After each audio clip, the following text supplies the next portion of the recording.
Colleagues, good afternoon.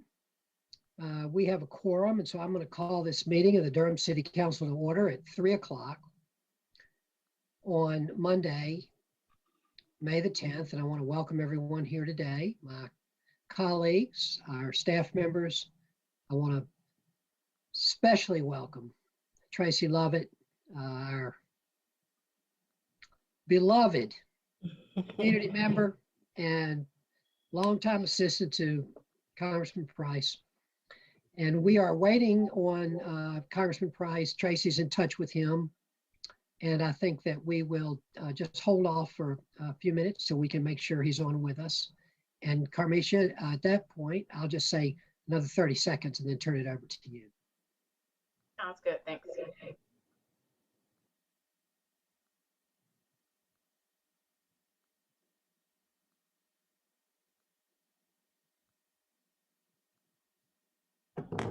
I'm going to go out for one quick second.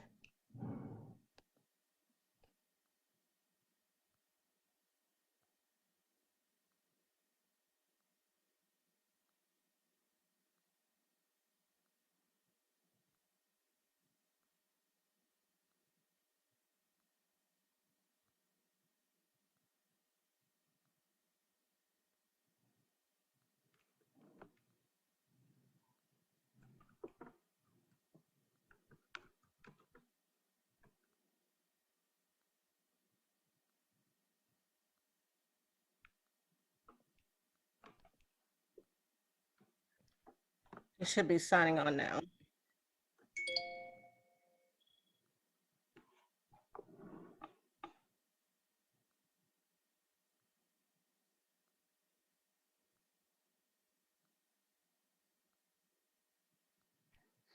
There he is.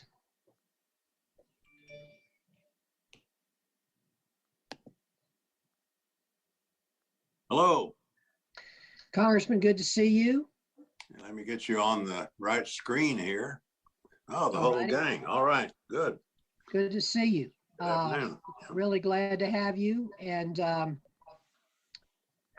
believe that all of my council colleagues except Mayor Pro Tem Johnson is here at this time. And we're very glad to have you. Just want to, we are in a public meeting. I've called the meeting to order and want to welcome you and again, welcome Tracy Lovett for being with us today. I believe we have about 45 minutes is my understanding from Ms. Wallace. And I just want to say we're so grateful for the way you represent us in Congress. I was out on the American Tobacco Trail today and thinking about your role in that. I was just reflecting also as I was riding, thinking about transit and thinking about how totally you went to bat for us on the light rail. We didn't make it happen, but it wasn't because you weren't coming down in the snow to see President Vince Price at the last minute. Wasn't for lack of trying, was it? On your part either, or anybody's part. Yeah. But I just want to say how much we appreciate your representation. We feel so lucky to have you representing us in Congress. And I'm going to now turn it over to Carmisha Wallace, the Senior Assistant to our City Manager, and she's going to give us the introductions, and she's really going to run this show for us today. So, Carmisha. Thank you, Mr. Mayor.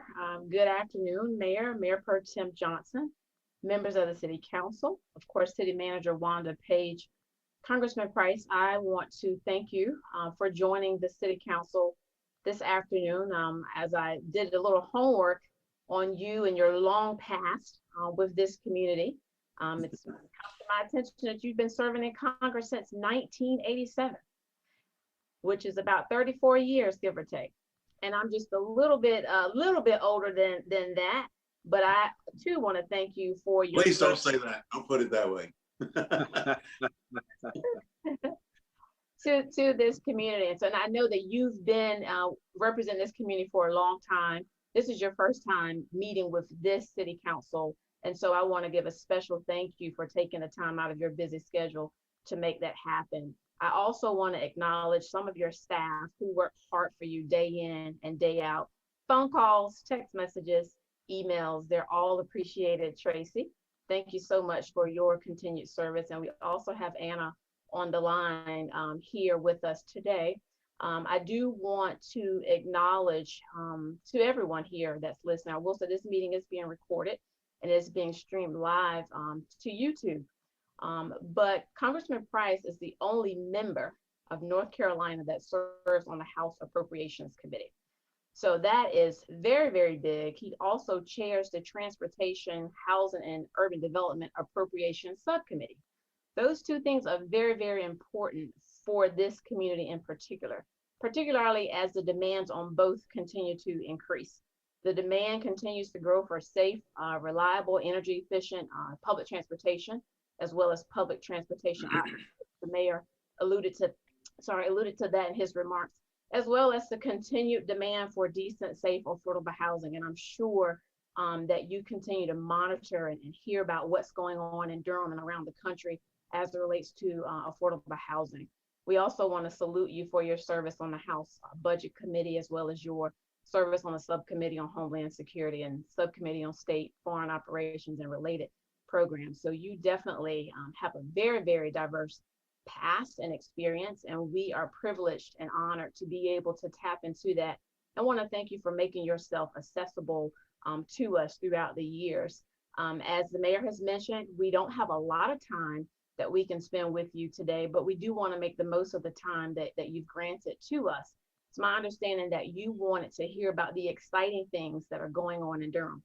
And I always tell people there's never a dull moment in Durham. There's always something exciting going on, whether it's about trees, whether it's about bike lanes, whether it's about potholes, whether it's about water, affordable housing, you name it, art. We run the gamut here in Durham, and that's what makes it so exciting to serve as a public servant here in this community. I do want to share with folks who are listening in that you are a celebrated author, with your most recent book being The Congressional Experience, an Institution Transformed, I believe. So as I mentioned, just wanted to share with you just some of the things. We do not have enough time to go through everything that's exciting and cool about Durham, but just wanted to share a couple of the highlights. And of course, we want to hear from you as well. I think we can all attest to what we've watched around the nation as it relates to social justice issues, as we have watched those issues unfold.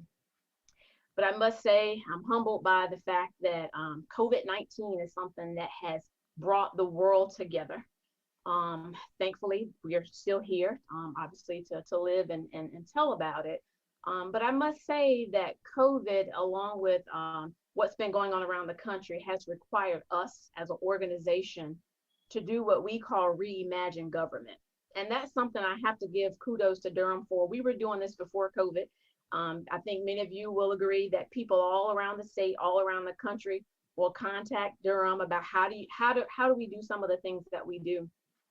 And as COVID has hit our community, we have been forced to spend some more time to reimagine government. And what that means for us is thinking about how we work, where we work, and what the work will be that we focus on, what will be our priorities. And as I thought about this, I think the two things that have come to mind, regardless of what the nature of the work is equity and equity engagement and equity lens. And so for us, one of the things that, I'm going to talk a little bit more about the earmark process, but one of the things that I thought was notable in your application process regarding earmarks, you wanted to know, how are we engaging people? What are we doing to make sure that we are hearing from the folks who are oftentimes not heard or don't have access? And so I definitely want to make you aware that engagement is something that Durham has been doing before COVID.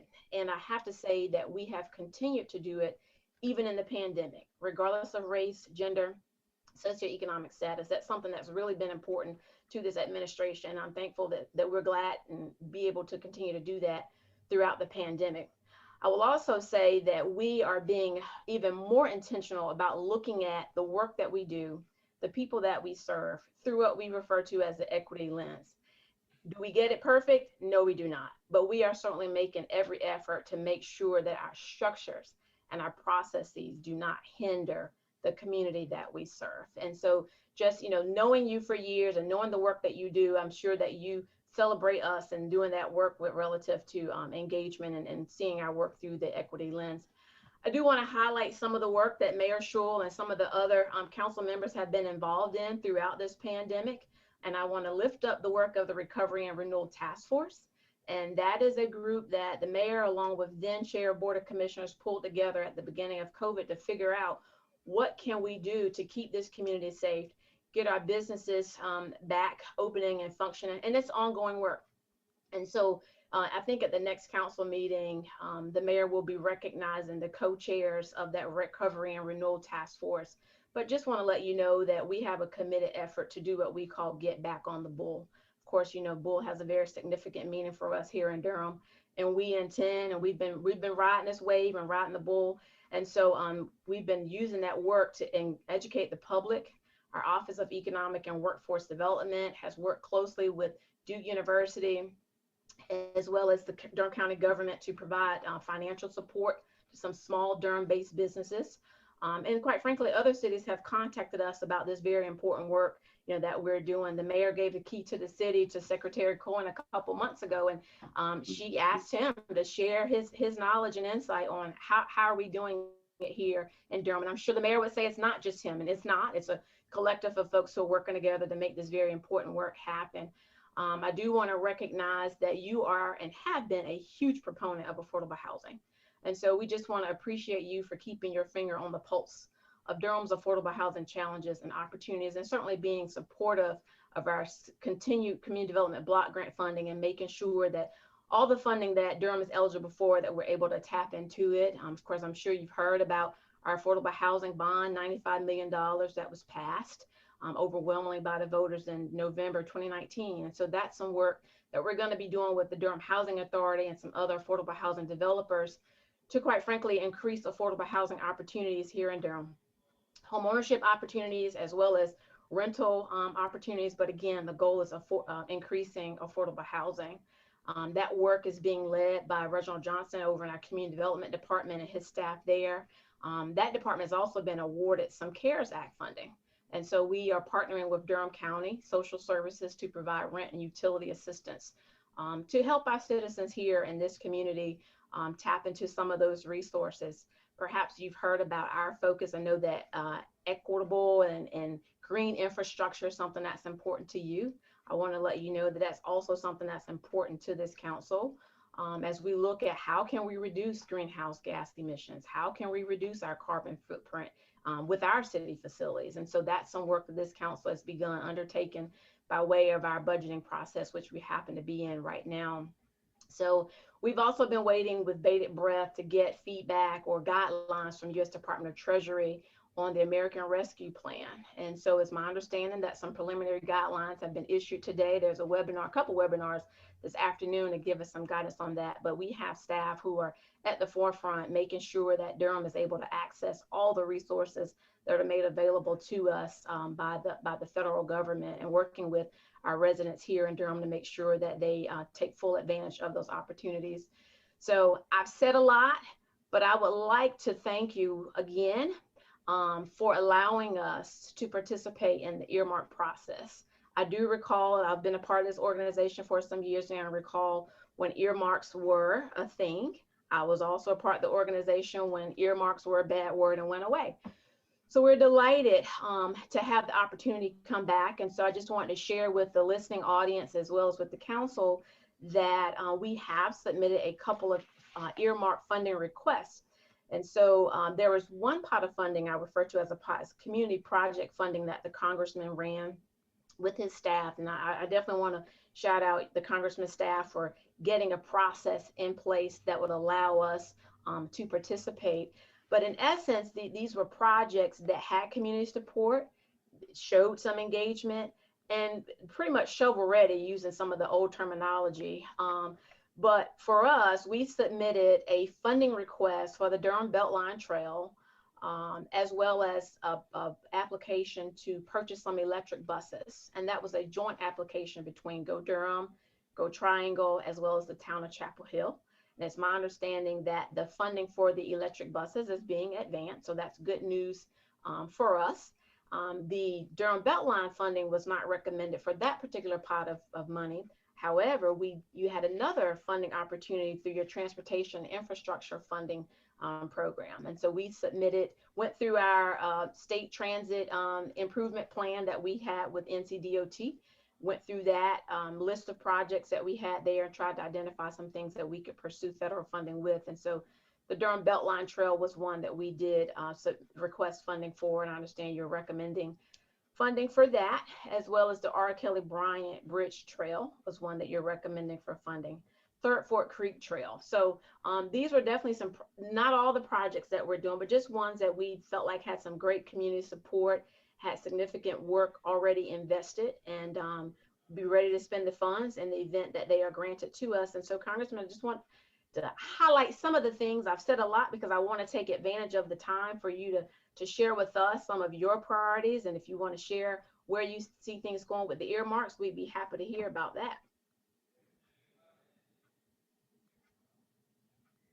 Okay, get myself unmuted here. And thank you. Thanks for that good overview of what we're doing and what you've had in the way of interactions and input from the city council and the city staff as we do the earmarking, and also as we try to figure out what kind of policy threads, namely this equity concern, racial equity and inclusion, resilience and climate impact, and I would add to those safety, both in when you think about something like McDougal Terrace, or you think about highway safety. Safety is another thread that you trace through these things, and that policy needs to address. So let me say just a word about those earmarks or congressionally funded projects, as we call them now.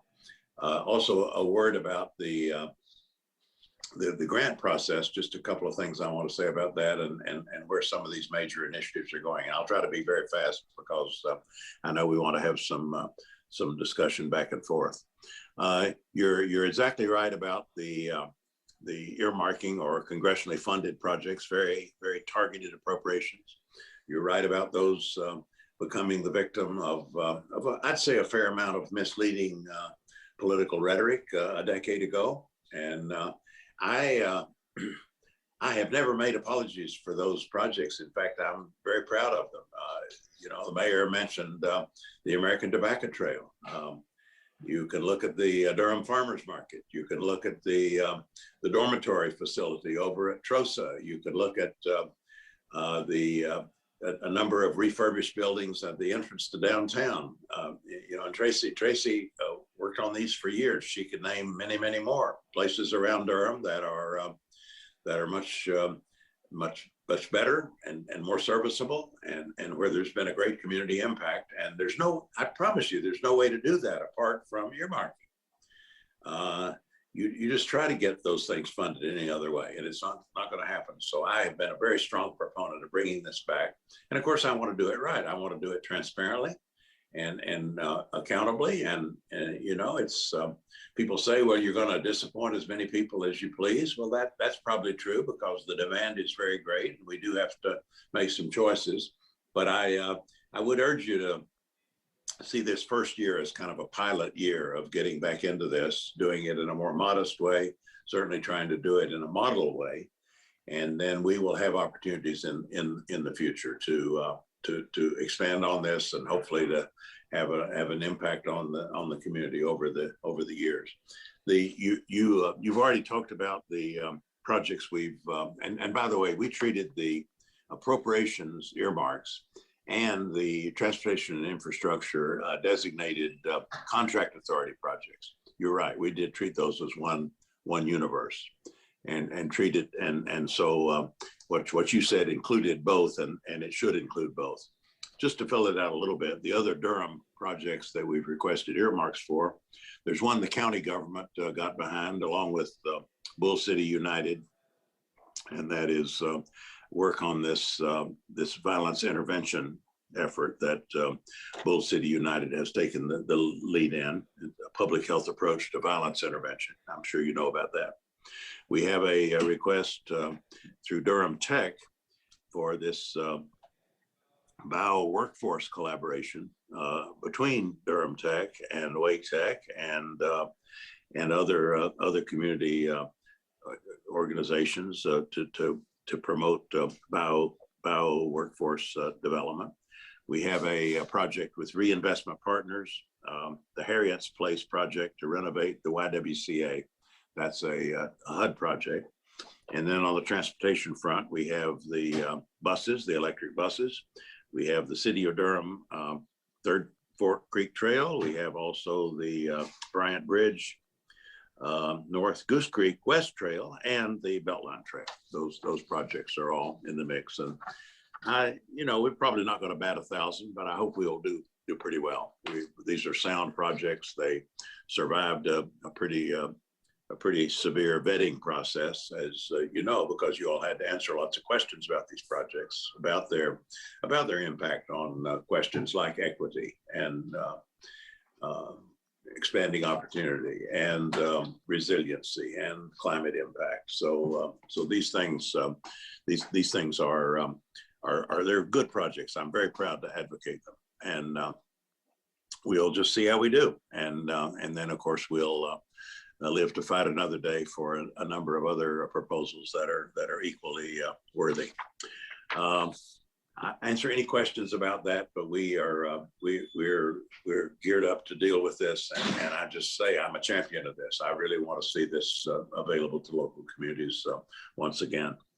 Secondly, let me just say something about grants and the kind of work we need to do, especially in affordable housing. This applies especially to the housing. It's a wonderful thing that the affordable housing bond passed, and that we have that kind of resource to match state and federal and other funds, and to really get serious about this matter of affordable housing, because we all know if we don't get serious about it, market forces are going to take us farther and farther in the direction of gentrification and pricing people out of the housing market. And we're going to end up with a situation which is already happening, where people who serve the community who can't live in the community, and you just do not have diverse housing available throughout the community. So it takes a deliberate intervention to make that to turn that around. And we had, of course, a good plan, and we're going to salvage parts of it. We had a very good plan along the planned light rail line to have a diversity of housing and offer people not just housing, but mobility in the bargain. And we still need to adapt our transit planning, whether it's bus or regional rail, which I very much hope is going to be resurrected here and made part of our triangle-wide plan. We need to have housing policy that is integrated with transportation policy, and that makes that serves those goals of expanded opportunity and equity.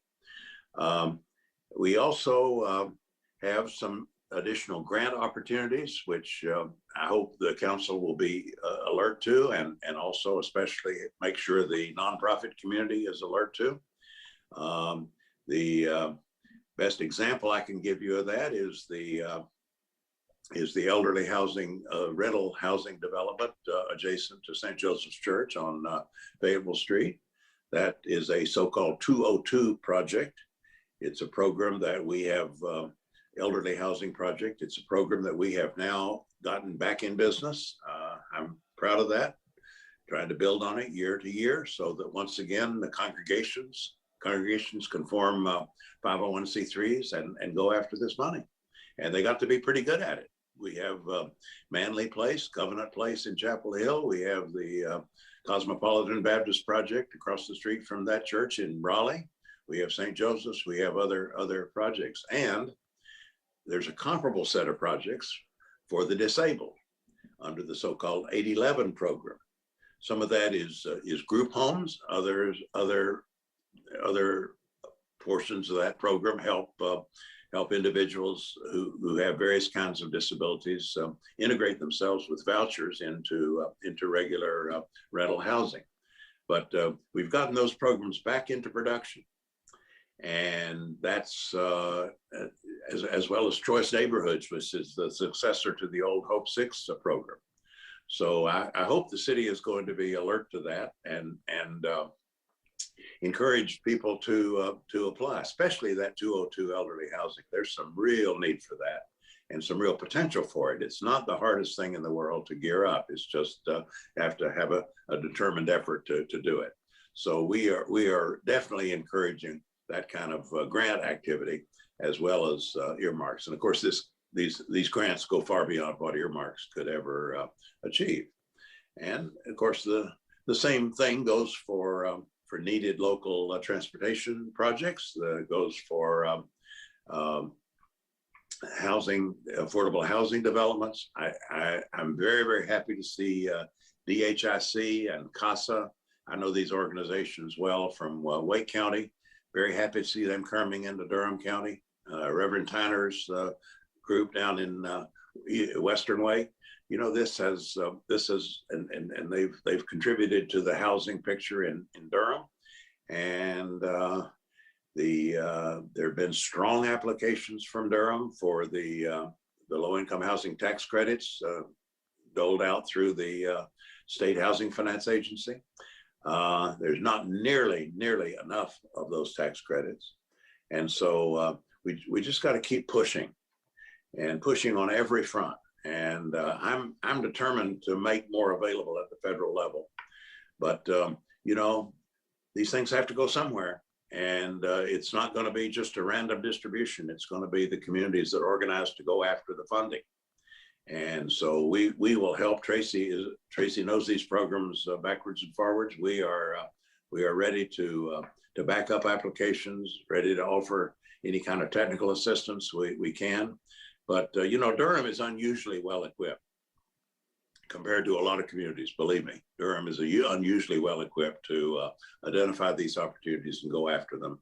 And we just want to see that happen. And that's one reason I wanted to have this meeting with the new administration and some new prospects. Just want to make sure that we're all alert to seizing whatever opportunities we have. Finally, I hope there will be more to come in the terms of federal legislation. We have passed almost $2 trillion in relief funding, which is, you're right, I'm glad you're watching the Treasury Department, and you need to, because some of these programs are being administered through the Treasury program, most especially the rental assistance and the mortgage assistance are being administered through that department rather than through HUD for complicated reasons, but that's the way it's happening. And there is some money for relocating homeless people that the city's already taken advantage of. Various kinds of pots of relief money in the housing area that we need to continue to make sure it gets where it's supposed to go. And then when we turn from the relief funding to the recovery and to what happens on the other side of the pandemic, then that's the struggle we're involved in right now in Washington. And you read daily of that struggle. The president has elected to go big. I think he's done that for good reasons. I think the country wants him to go big.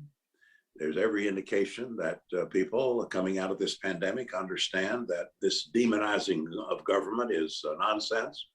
That the country needs a competent government that can be partners with local communities and make things happen and get this country moving again. And of course, even without the pandemic, we would have said that about infrastructure, and we would have said it, I think, about a very broad concept of infrastructure. Yes, roads, bridges, transit, also a new runway out of the airport, also broadband, including northern Durham County, where you'd think it would be just fine, but it isn't. Including housing, for goodness sakes, including water and sewer systems, including the infrastructure of home care in this country. That's quite legitimate, I think, to see those things as a part of an expanded concept of infrastructure, and that's what the president is proposing. Plus the Families Plan, which also includes early childhood education, the child care infrastructure, which, you know, you're not going to get. Republicans are telling us that the reason people aren't getting back to work at quite the pace we had hoped was because we're giving them too much unemployment money. I promise you, there is zero evidence for that proposition. Zero. People want to go back to work. But the number of people not going back to work is disproportionately women. And a major reason is that the kids are still not fully in school, or the daycare isn't available. I mean, come on, that's just as plain as the nose on your face. And so we need to, of course, realize that and get some of these things done so that we do get to the other side of this pandemic, and we make the investments we need to make in our country and in our people. That's right now, you know as well as I do, it's hanging in the balance. You got the narrowest possible majority in the Senate. You got a pretty narrow House majority too, and you've got some determined opposition. So I really am hopeful that we will, thread this needle or these needles in various ways, and that there will be more help where the relief bill came from. In the meantime, let's take full advantage of the relief legislation, and let's also take full advantage of the regular appropriations, which of course is my bailiwick with the THUD subcommittee, as we call it. We're looking to have a good bill for fiscal 22, which will include some additional money for transit and for intercity rail. And we're working hard on Raleigh to Richmond and getting the Southeast Rail Corridor developed. And we're hoping for some additional opportunities for elderly housing and disabled housing in these other areas where I know there's going to be a great deal of local interest. So that's the best I can do in the way of a very quick bird's eye view, but I'm interested to hear any kind of questions or comments or suggestions that any of you have. We appreciate all of you taking time to join us. Thank you very much, Representative Price. Colleagues, I know that you all have questions and comments for the Congressman, and I'm going to ask who would like to start us off.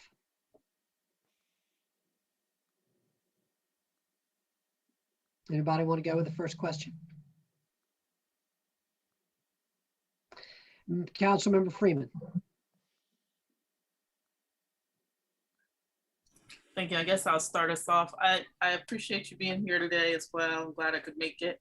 And I particularly just wanted to touch in on some of the things that have been bubbling up around shared prosperity, acknowledging the historical, history of race and racism, and just to get your take on how the reparations conversation around the study committee is coming along.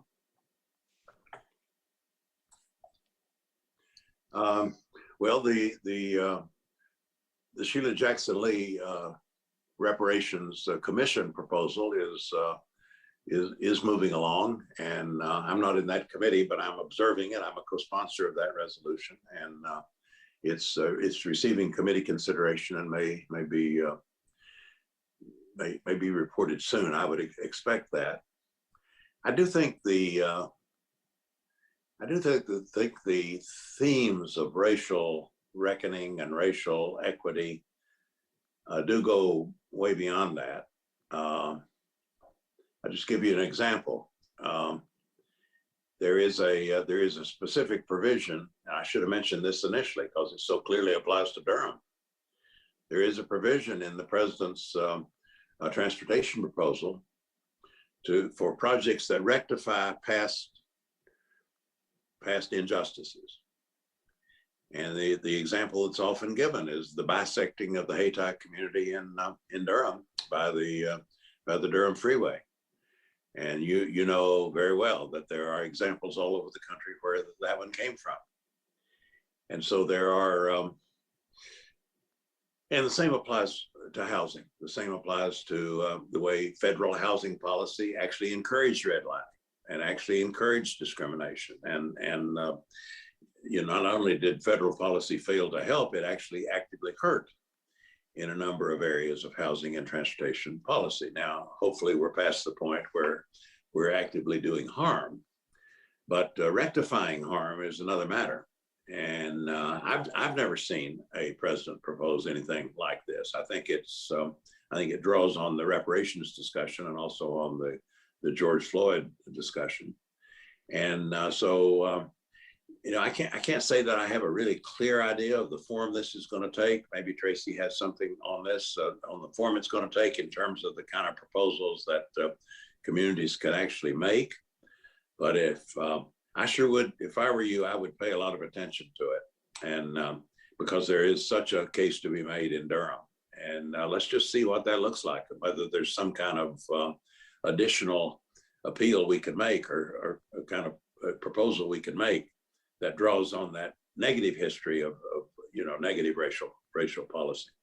I appreciate that. Thank you. I will defer to my colleagues on another question unless they don't have one. I have a couple more. Councilmember Reese. Thank you, Councilmember Freeman. Councilmember Reese. Thank you, Mr. Mayor. Good afternoon, Congressman Price. Always great to see you. And we're so blessed and fortunate to have your leadership for our district in Washington. I wanted to ask you, over the last several decades, public housing communities around the country have accumulated billions of dollars in deferred maintenance. I'm wondering what the president's current budget does to try to address at least some of that shortfall. You mentioned McDougall Terrace earlier, but Durham has a number of public housing communities that are in desperate need of additional resources for repairs, maintenance, and redevelopment. So I wondered if you could just speak a little bit about what the current budget holds for that and what you think the prospect is going forward for making sure that these communities are made whole from the maintenance deficits they've experienced over the last 30 or 40 years. Thank you again. Well, McDougall Terrace is the tip of the iceberg, believe me.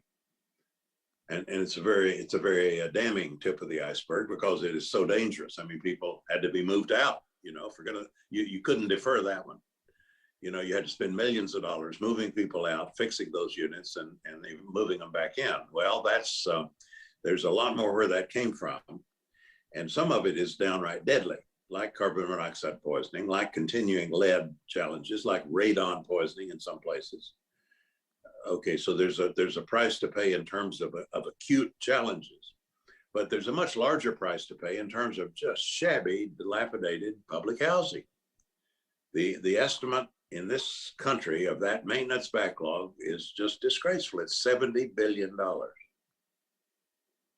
Okay, so how do you begin to deal with that? I've tried to chip away at it, just like I have the elderly housing and other things I described. I've tried to chip away at it year by year on from the appropriations side, and we are putting more money into public housing public housing capital and public housing maintenance. So there's been some more resources available there, but it's a slow process to get to $70 billion, I promise you. And so there needs to be a big chunk of money dedicated to this. The president's current bill, I think, has $40 billion, something like that, for public housing maintenance and upkeep, and doing away with the backlog.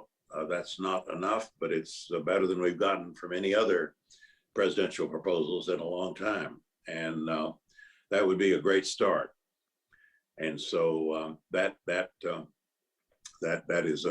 a huge need. It is included in the president's bills, and you ask how are we going to get it done?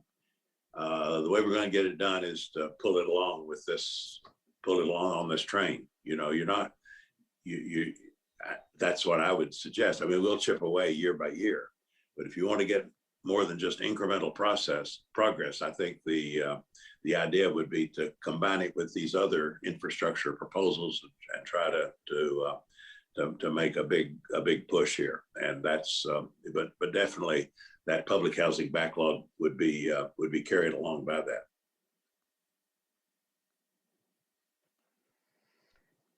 Thank you, Councilmember Reese. Other questions? Councilmember Middleton. Thank you, Mr. Mayor. Good afternoon, everyone. Congressman Price, it's always a pleasure to see you, sir. Thank you. Absolutely. Just want to take a moment to commend you on your staff.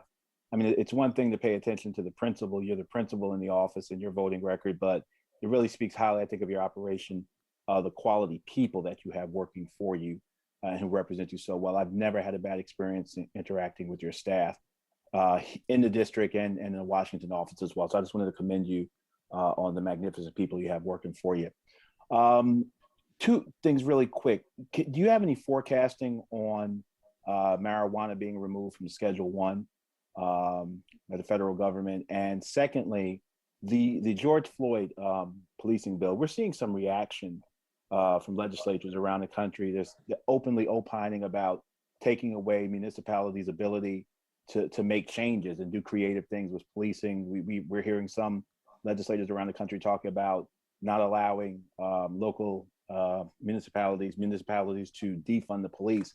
The problem is that that term is being applied to anything we try. There are some creative steps we want to take at the municipal level in terms of rethinking and reimagining public safety. But if it's all grouped into defunding, we feel that, it's interesting. Some of the people who usually champion local control are now threatening taking local control from municipalities. So I wonder if you can speak to that. If there's any protection we can get as municipalities to determine our own, what safety looks like in our communities according to our values.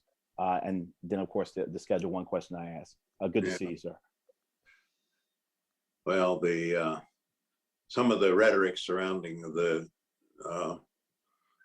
George Floyd bill, you just you got to control your blood pressure as you hear some of this. A lot of it is pure rhetoric, like the notion that you're going to write into this a prohibition against, quote, defunding the police. I mean, for crying out loud, what can that mean?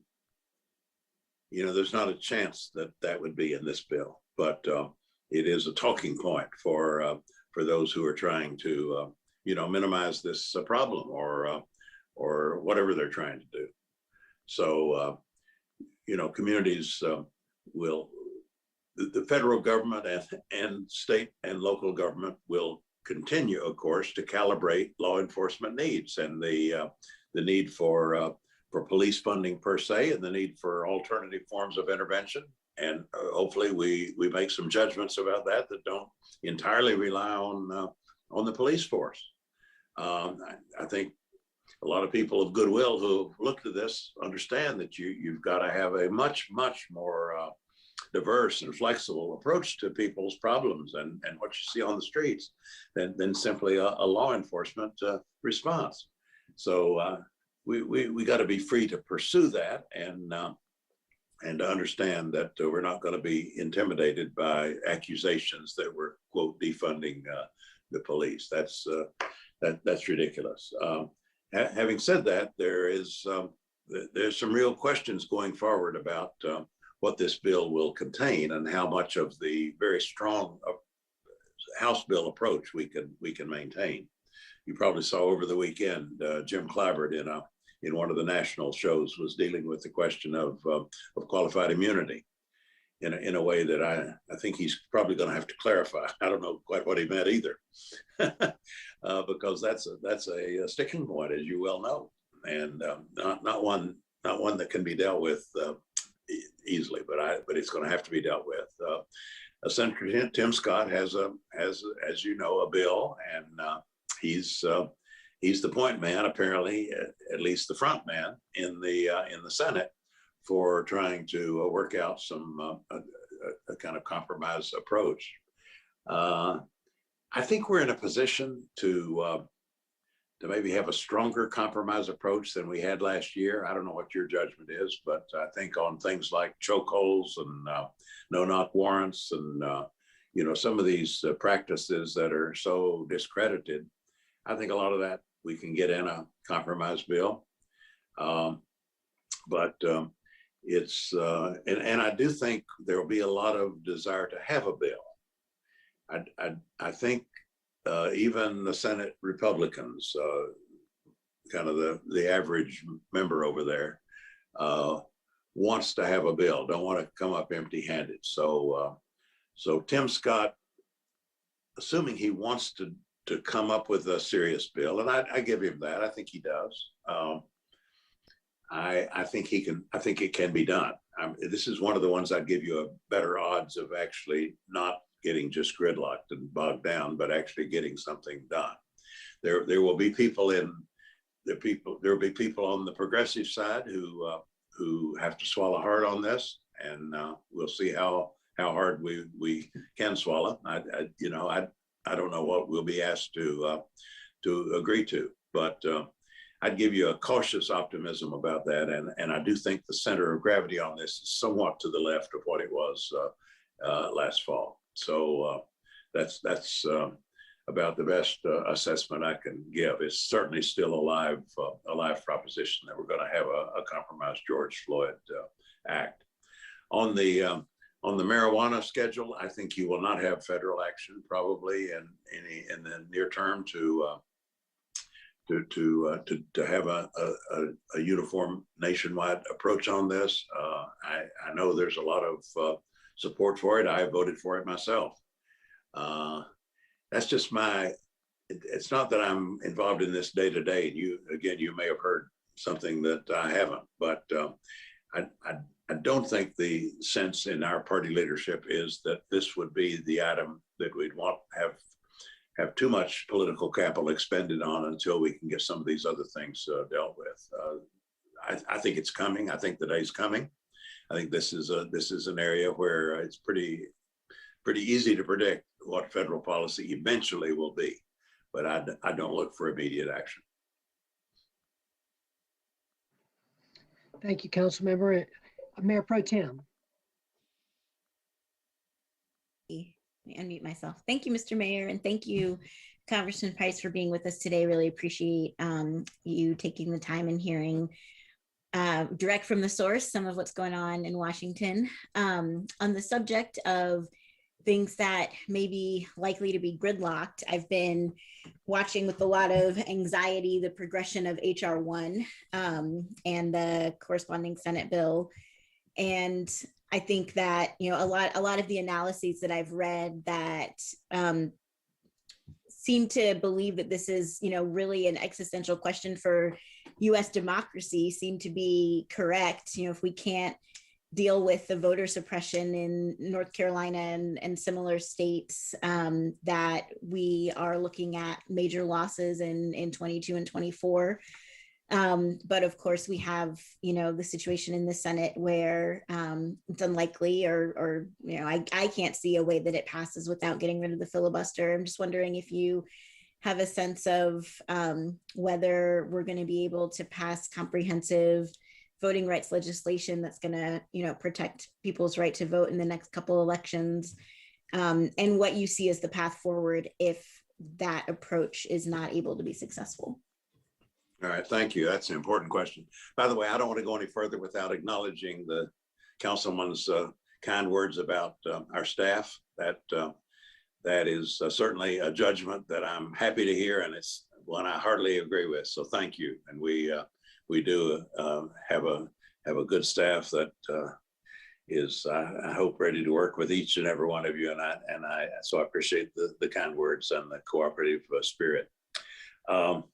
HR 1 is the comprehensive political reform legislation that includes everything from partisan gerrymandering to unaccountable dark money in politics, all the way from there to voter suppression and voting rights.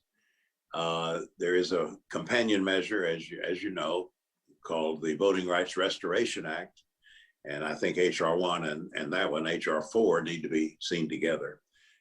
Complicated why they're separate, but anyway, they are, but they do complement each other. And the Voting Rights Act, that would be my candidate. I think what we're talking about there is the restoration of the Justice Department's ability to pre-clear voting measures and to judge whether they have a discriminatory impact.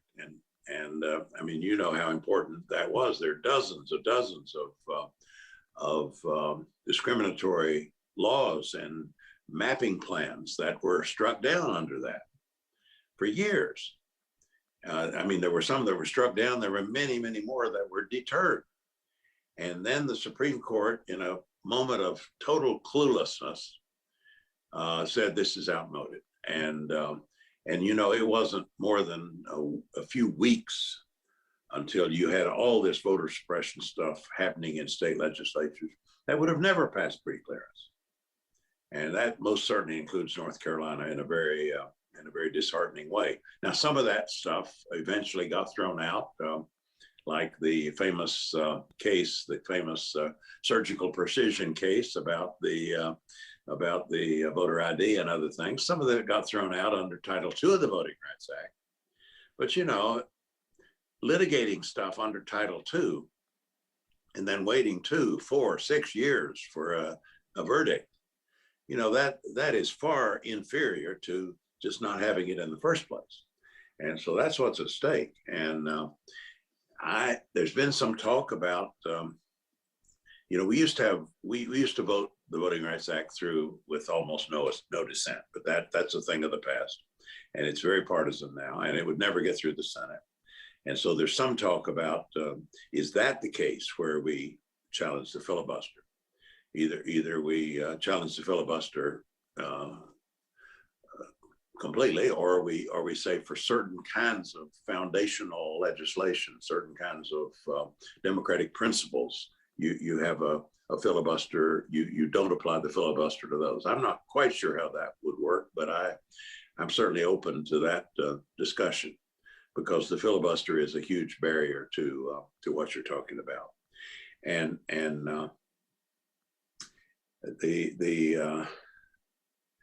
I guess the other possibility might be that on some of this, you could have much more narrow legislation that let's say forbids the restriction of same-day registration or early voting or just clearly discriminatory practices at the state level. But it's really hard. It's really hard to get that done. You know, we used to have a bipartisan coalition for campaign finance reform. You can forget that now. It's become very partisan. In fact, it's become a part of the program, I think, the platform of the Republican Party to suppress the vote. And, you know, and they were doing that 10 years ago, but now this Trump business about this big lie about how elections are compromised and corrupt, that just adds another element to it.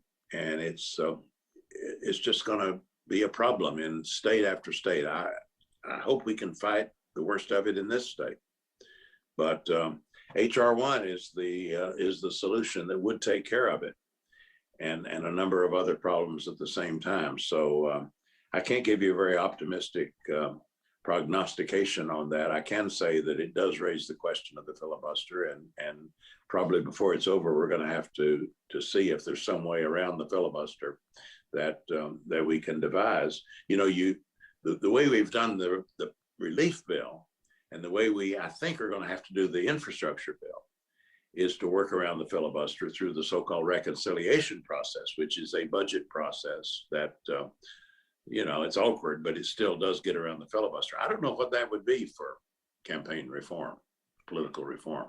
There isn't a workaround that's immediately available, so it's going to really pose the issue very directly. Thank you so much, Mayor Pro Tem and Congressman. I want to be respectful of your time, Representative Price. It's 3:53. Do you have time, a little more time for us? Yeah, let's go to the top of the hour. I'm fine. I'll ask a question. Can you talk about, go ahead, Tracy. I just wanted to remind him he has a 4 o'clock, so answer. Okay. We have a 4 o'clock meeting. All right. Well, Tracy, you give us the cutoff when you're ready. Okay. Can you talk about what you think the prospects are for immigration reform? Can you talk about how you see the situation at the border now? What do you think of the remedies for what we're seeing there at this point?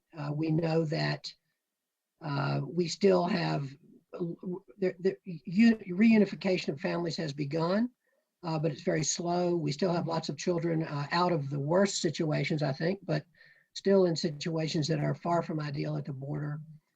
And we have the whole issue of immigration reform that's much larger than just Dreamers, for example. And I wondered if you could talk about what you think the prospects are.